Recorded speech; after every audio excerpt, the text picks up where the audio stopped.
Alors en ce moment, je suis en train de faire un gros travail au niveau prise de décision à tous les niveaux dans ma vie, dans mon business, enfin, sur plein de choses. Un gros travail de prise de décision, un gros travail en même temps de réduction, vraiment de minimalisme pour vraiment être plus clair, pour entamer, parce que voilà, on est aux portes. Hein. On est aux portes, je me concentre vraiment sur mes objectifs pour la fin de l'année, mais on est quand même aux portes de l'année 2018. Et donc clairement, il faut commencer à y réfléchir. Et j'avais pris pas mal de décisions, j'avais commencé vraiment à orienter pas mal de choses. Et au bout d'un moment, je me suis dit, ces décisions-là, je les ai prises par peur ou je les ai prises par vision. Et c'est de ça dont je voulais vous parler aujourd'hui, c'est que quand on prend des décisions, se poser la question, est-ce que je les prends par peur, ces décisions, ou est-ce que je les prends par vision? Alors, c'est quoi par vision finalement? Par vision, c'est se dire, ok, voilà ce que je veux vraiment, voilà quel est mon objectif, voilà ce qui m'anime vraiment, voilà le moment, voilà, je me sens inspiré. Voilà ce que je voudrais vraiment dans ma vie, voilà ce qui me comblerait, ou je sens en tout cas qu'actuellement c'est ce que je veux et je sens que ça me nourrirait vraiment de l'intérieur, c'est vers là où je veux aller et je prends donc cette décision qui va m'emmener vers là. C'est sûrement pas la décision la plus facile, c'est jamais en fait la décision la plus facile à prendre, mais je sais qu'en prenant cette décision, je vais aller vers là où j'ai vraiment au fond de moi envie d'aller. Et à l'inverse, il y a les décisions prises par peur. Les décisions prises par peur, c'est les décisions où on se dit ok, je prends cette décision, mais je le fais avant tout pour ne pas perdre. Et encore une fois, c'est génial parce qu'on se retrouve toujours dans cette différence finalement entre les gens qui réussissent et les gens qui ne réussissent pas. C'est est-ce que je joue pour gagner ou est-ce que je joue pour ne pas perdre? Elle est là la différence importante. C'est-à-dire que si vous jouez pour gagner, bien sûr que vous pouvez ne pas gagner, mais il y a une possibilité de gagner. Alors que si vous jouez pour ne pas perdre, tout ce que vous aurez au mieux, ça va être parce que vous avez déjà, tout simplement. Vous n'aurez jamais plus que ce que vous avez déjà, voire vous aurez un peu moins. Donc vous allez toujours être dans cette optique de rétractation, dans cette optique de non, non, non, surtout ne pas perdre, surtout ne pas perdre, surtout ne pas perdre. Alors que c'est fondamentalement l'inverse de ce qu'il faut faire pour atteindre ce qu'on veut, c'est-à-dire aller vers là où on veut et se dire que oui, à un moment donné, je suis prêt à perdre un peu, voire beaucoup pour y arriver. Quand on prend une décision, c'est vraiment fondamental de se poser cette question. Honnêtement, de se dire honnêtement cette décision, est-ce que je la prends par peur ou est-ce que je la prends par vision? Est-ce que c'est cette décision-là, je la prends parce que ce truc-là m'appelle vraiment et que je veux aller vers cet objectif?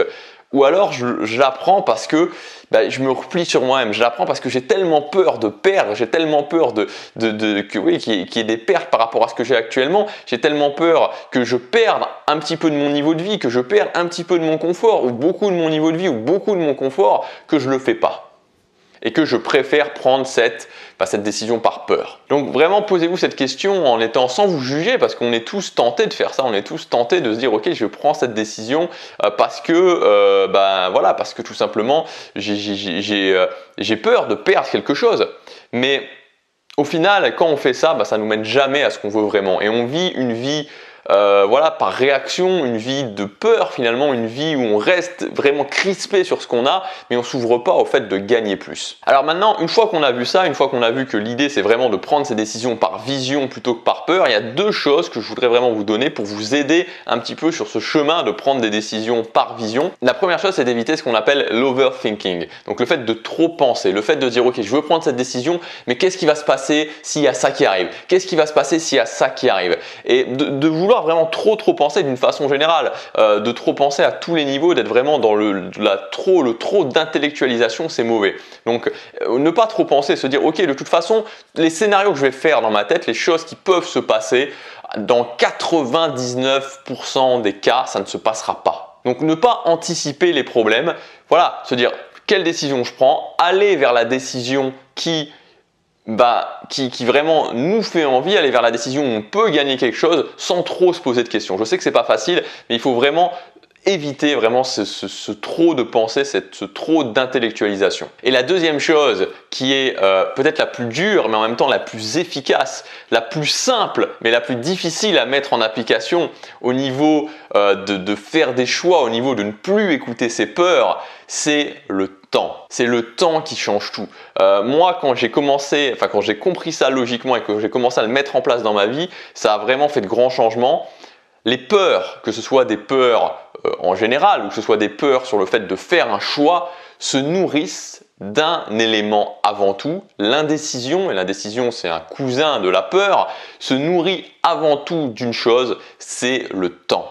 plus vous mettez du temps entre là où vous êtes et le choix que vous avez à faire, ou plus vous mettez du temps entre là où vous êtes et l'action qui vous fait peur que vous avez à faire, plus la peur va grandir. Si vous avez un coup de fil désagréable à passer, si vous avez quelqu'un à qui vous devez parler, vous savez que cette conversation va fondamentalement mal se passer parce que la personne va mal réagir à ce que vous allez lui dire, plus vous attendez, plus vous mettez de la distance entre les deux points et plus ça va être difficile. La peur se nourrit avant tout du temps. Il faut bien le comprendre. La peur, tous les cousins de la peur, et donc là dans le cas dont je vous parle, l'indécision, se nourrissent du temps. Quand vous mettez du temps, c'est comme si vous rajoutiez du bois dans une cheminée. Vous rajoutez du bois, vous rajoutez du bois, vous rajoutez du bois, vous rajoutez du bois et ça fait un feu énorme, absolument gigantesque. Et c'est ça en fait qui nous amène à des peurs terribles, à des peurs où on a l'impression qu'on ne va pas pouvoir les gérer. Parce que tout simplement, on ne les a pas réglées suffisamment vite. Les gens qui ont du succès, les gens qui arrivent à atteindre leurs objectifs savent que les peurs, savent que les choix, ça se fait rapidement. Quand j'enlève le temps, j'enlève tout simplement le carburant au feu. J'enlève son carburant principal à la peur. Voilà pour aujourd'hui, donc vraiment ce qu'il y a à retenir, c'est quand j'ai un choix à faire, est-ce que je fais ce choix par vision, est-ce que je le fais par peur, est-ce que je joue pour gagner ou est-ce que je joue pour ne pas perdre? Et ensuite, vraiment, quand vous êtes dans le fait de prendre la décision, ne pensez pas trop, ne réfléchissez pas trop, parce que de toute façon, tout ce que vous allez, toute l'intellectualisation, tous les scénarios que vous allez mettre en place dans votre tête sont des choses qui sont très subjectives. C'est-à-dire c'est votre vision par rapport à vous, c'est très subjectif et ça ne reflète absolument pas la réalité. Et deuxièmement, choisissez rapidement. Faites-le le plus rapidement possible. Parce que tout est neutre, il n'y a pas de bonne, il n'y a pas de mauvaise décision. Mais une chose est sûre, plus il y a du temps, plus la peur, plus l'indécision se renforcera. Si vous voulez aller plus loin, vous pouvez en cliquant juste ici, télécharger ma fiche pratique, donc 7 habitudes à intégrer dans votre vie, 7 habitudes fondation vraiment pour se constituer une base solide de petites habitudes mais qui vont être très utiles pour atteindre vos objectifs, atteindre ce que vous voulez vraiment dans votre vie. Vous pouvez y accéder, donc comme je vous disais, en cliquant là ou sur le lien dans la description si vous préférez. Moi je vous dis à demain pour la prochaine vidéo, passez à l'action, chaque jour compte.